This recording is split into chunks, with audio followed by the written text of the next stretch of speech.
On January 3, 2020, the United States conducted a targeted drone strike near Baghdad International Airport that killed Qasem Soleimani, the commander of Iran's elite Quds Force and one of the most powerful military figures in the Middle East. The strike was ordered directly by President Trump, carried out with precision missiles fired from an MQ-9 Reaper drone, and it eliminated a man who had spent decades building Iran's regional influence across Iraq, Syria, Lebanon, and Yemen. Iran called it an act of war. The supreme leader promised severe retaliation. And now, 6 years later, that retaliation has arrived in a form nobody expected. Iran has deployed a new ballistic missile system officially designated the Soleimani, named explicitly after the general America killed. And on March 15, 2026, the weapon system struck Al Udeid Air Base in Qatar, the largest United States Air Force installation in the Middle East, home to more than 11,000 American personnel and the forward headquarters of U.S. Central Command.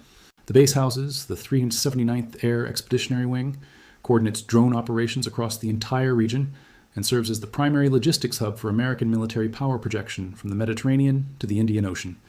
And it just took direct hits from missiles that carry the name of the man whose death Iran has never stopped mourning.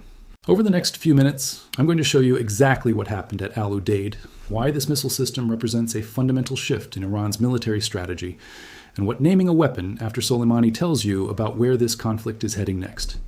The Soleimani missile system is not a single weapon. It's a family of medium-range ballistic missiles that Iranian defense officials describe as the culmination of decades of missile development. The system includes variants with ranges extending from 1,500 to 2,000 kilometers, payload capacities between 1,000 and 1,500 kilograms, and guidance systems that combine inertial navigation, GPS correction, and terminal phase maneuvering capabilities. These are not the crude Scud derivatives Iran was launching in the 1980s. These are precision strike weapons engineered to hit specific buildings within massive military complexes from distances that keep the launch platforms outside the range of most American air defense systems. The strike package that hit Al Udeid consisted of at least 7 Soleimani missiles launched, in a coordinated salvo from positions inside western Iran. Flight time from launch to impact was approximately 12 minutes. The missiles approached on a depressed trajectory designed to reduce warning time, and they arrived in a sequenced pattern calculated to overwhelm the base's layered air defense network. The first impacts struck the fuel storage depot on the northeastern edge of the installation, triggering a fire that burned for 9 hours and consumed an estimated 4 million gallons of aviation fuel. The second wave targeted the aircraft maintenance hangars where F-15E Strike Eagles, F-35A Lightning IIs, and KC-135 Stratotankers undergo repairs. Satellite imagery shows at least 3 hangars with catastrophic structural damage and multiple aircraft visible in various states of destruction. The third salvo hit the communications and intelligence facility that coordinates signals intelligence collection and drone operations across Central Command. That facility was protected by reinforced concrete designed to withstand conventional attack, but the penetration warheads on the Soleimani missiles went straight through and detonated inside. The Pentagon has confirmed American personnel were killed but declined to provide specific casualty figures, stating only that the number is more than single digits. Reports from inside the base describe scenes of chaos in the immediate aftermath, with medical facilities overwhelmed and evacuation flights departing continuously for 24 hours. The decision to name this weapon system after Qasem Soleimani was not symbolic. It was a statement of strategic intent. Soleimani was the architect of Iran's regional strategy, the man who built the network of proxy forces extending Iranian influence from the Mediterranean to the Arabian Peninsula. He personally directed operations in Iraq that killed hundreds of American soldiers after 2003. He orchestrated Iran's intervention in Syria that kept Assad in power. He facilitated weapons transfers to Hezbollah and Houthi forces. The drone strike that killed him was the culmination of years of intelligence work. When his convoy left Baghdad airport that January morning, American operators knew exactly where he was going. 2 Hellfire missiles ended his life instantly, along with Abu Mahdi al-Mohandes, who was traveling with him. Images of the burning wreckage spread globally within hours. Iran declared 3 days of mourning. Millions attended funeral processions. Supreme Leader Khamenei promised severe revenge. That revenge began 5 days later when Iran launched ballistic missiles at Al-Assad Air Base in Iraq, where American troops were stationed. The January 8th strike was the first time since World War II that Iran directly attacked American forces with weapons launched from Iranian territory. More than a dozen missiles hit the base. Troops had advance warning, so casualties were limited to traumatic brain injuries, but the strike demonstrated Iran's willingness to cross a threshold. The restraint that characterized the U.S. response convinced Iranian strategists they had successfully recalibrated the deterrence equation. They had struck American forces directly and paid no immediate military price. Now, 6 years after Soleimani's death, Iran has named an entire weapons system after him, deployed it in combat, and used it to strike the largest American military installation in the Middle East. The symbolism is deliberate, the timing is calculated, and the message is unmistakable. The technical capabilities deserve serious attention because they represent genuine advancement. Earlier Iranian missiles were notorious for poor accuracy, with circular error, probable measurements often exceeding several hundred meters. The Soleimani system has changed that entirely. Targeting data from Udeid suggests the missiles achieved accuracy within tens of meters of designated aim points. This requires sophisticated guidance systems that correct trajectory throughout flight, and intelligence capabilities that provide exact coordinates within heavily defended complexes. The strike also demonstrated something else concerning. The missiles arrived despite Patriot batteries, early warning radar systems, and advanced integrated air defense. Some interceptors were launched, and some missiles may have been destroyed, but enough warheads got through to cause catastrophic damage. The economics should terrify Pentagon planners. Each Soleimani missile costs Iran $1 to $2 million. Each Patriot interceptor costs $3 to $4 million. Iran can produce missiles faster and cheaper than America can produce interceptors. Every salvo forces the United States to expend millions, while Iran replaces inventory at a fraction of the cost. This is the missile gap nobody talks about.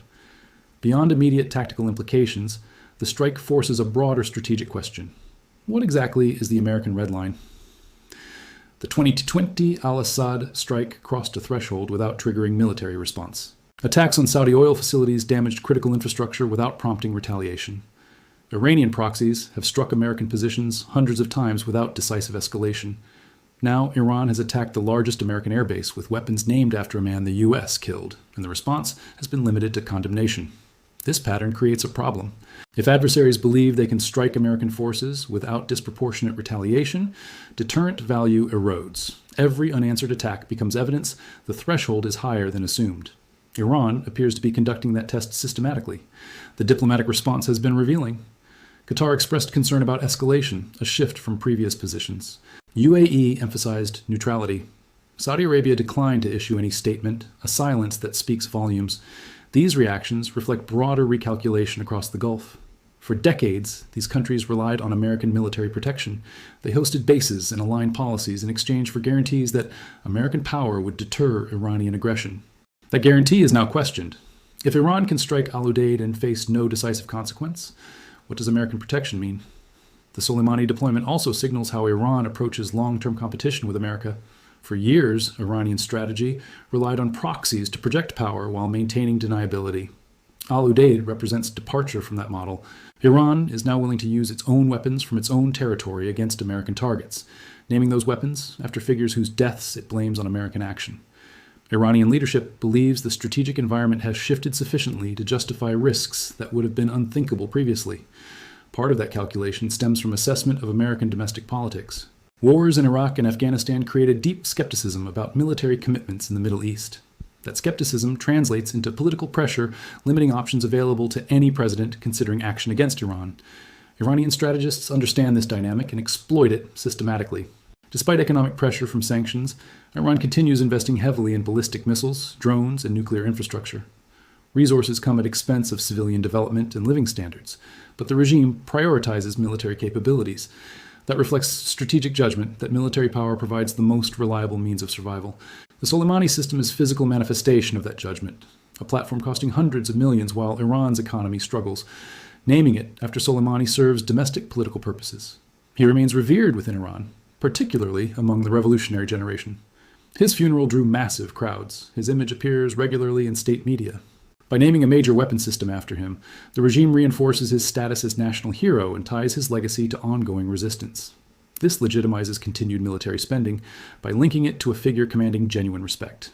It sends a message that his death will be avenged, his work continues, and the regime remains committed to his vision. The strike exposed uncomfortable truths about missile defense limitations. Despite decades of investment, no system can guarantee perfect protection against a determined adversary launching sophisticated weapons in sufficient numbers. Physics and mathematics impose constraints no technology can fully overcome. Even 90% interception means 1 in 10 gets through. And when those carry 1,500 kilogram warheads, even single impacts cause devastating damage. This creates a strategic problem with no easy solution. The United States can invest in more sophisticated systems, but doing so initiates an arms race favoring offense. Additional interceptors cost more per unit than missiles they stop, and attackers choose when and how to launch. Iran understands this calculus and exploits it, producing missiles in quantities to overwhelm defensive deployments while naming them after figures whose deaths provide justification. The next phase will likely see further testing of American red lines, with Iran calibrating actions to inflict maximum damage while avoiding catastrophic escalation. That means more strikes like Al Udeid, carefully calculated to harm American interests without producing mass casualties, making de-escalation impossible. It means continued development of weapons carrying symbolic names and political messages. And it means steady erosion of the regional order American power has underwritten, replaced by something more multipolar, more unstable, and far less favorable to American interests.